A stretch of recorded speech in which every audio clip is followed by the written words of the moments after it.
یہ میری فیوریٹ ترین حدیث ہے حدیث قدسیوں میں سے. صحیح مسلم میں کتاب البر والصلہ چیپٹر کے اندر حدیث قدسی، الفاظ اللہ تعالیٰ کے، فرمان اللہ تعالیٰ کا نبی صلی اللہ علیہ وسلم کے مبارک منہ سے. سیدنا ابو ذر غفاری رضی اللہ تعالیٰ عنہ نبی صلی اللہ علیہ وسلم سے بیان فرماتے ہیں کہ اللہ تعالیٰ فرماتا ہے، نمبر 1، اے میرے بندو، میں نے اپنی ذات کے اوپر ظلم حرام کر دیا ہے اور اسے تمہارے درمیان بھی حرام کر دیا ہے، لہذا تم بھی ایک دوسرے پر ظلم مت کرو. نمبر 2، اے میرے بندو، تم سب گمراہ ہو سوائے اس کے کہ جسے میں ہدایت دوں. تم مجھ سے ہدایت طلب کرو، میں تمہیں ہدایت عطا کروں گا. نمبر 3، اے میرے بندو، تم سب بھوکے ہو سوائے اس کے جسے میں کھانا کھلا دوں. تم مجھ سے کھانا طلب کرو، میں تمہیں کھانا کھلاؤں گا.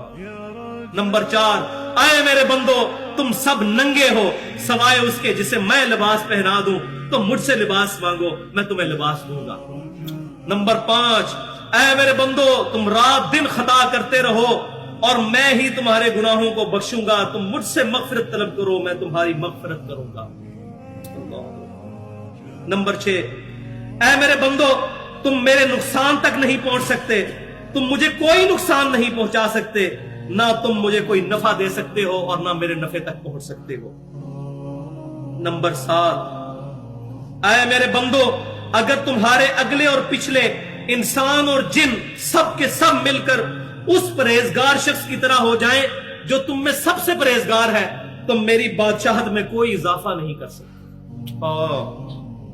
اے میرے بندو، نمبر 8، اے میرے بندو، اگر تم اگلے پچھلے انسان اور جن سب کے سب اس گناہگار شخص کی طرح ہو جائیں جو تم میں سب سے زیادہ گناہگار ہے، میری بادشاہت میں کمی نہیں کر سکتے.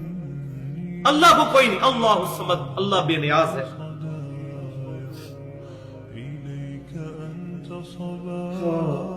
نمبر 9، اے میرے بندو، اگر تمہارے اگلے اور پچھلے انسان جنات سب کے سب مل کر ایک میدان میں اکٹھے ہو جائیں اور مجھ سے سوال کرے تو ان میں سے ہر ایک کو اس کی خواہش کے مطابق عطا کروں گا.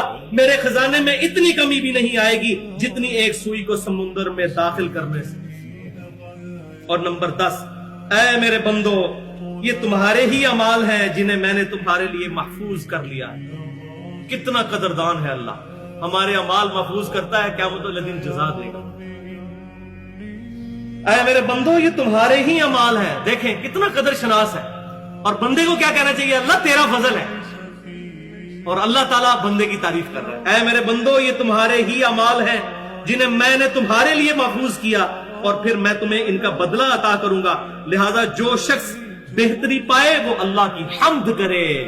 جو شخص بہتری پائے اللہ کی حمد کرے. الحمدللہ رب العالمین، سبحان اللہ و بحمدہ عدد خلقہ ورضا نفسہ وزنت عرشہ ومداد کلماتہ. جو کوئی بھلائی پائے، کوئی اس کو اچھائی پہنچے، کوئی نفع ملے تو میری حمد کرے.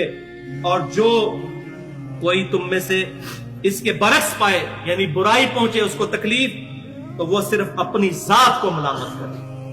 اللہ تعالیٰ اپنے بندوں پر ظلم نہیں کرے، اپنی ذات کو ملامت کرے.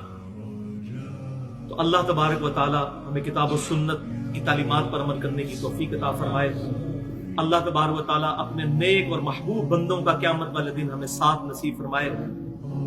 اللہ تبارک و تعالیٰ ہمیں مدینہ شریف میں شہادت کی موت، جنت البقیع میں مدفن اور جنت الفردوس میں اپنے محبوب صلی اللہ علیہ وسلم کا پڑوس نصیب فرمائے. جو حق بات میں نے کہی ہمارے دلوں میں راسخ فرمائے. اگر میرے منہ سے کوئی غلط بات نکل گئی تو ہمارے دلوں سے معاف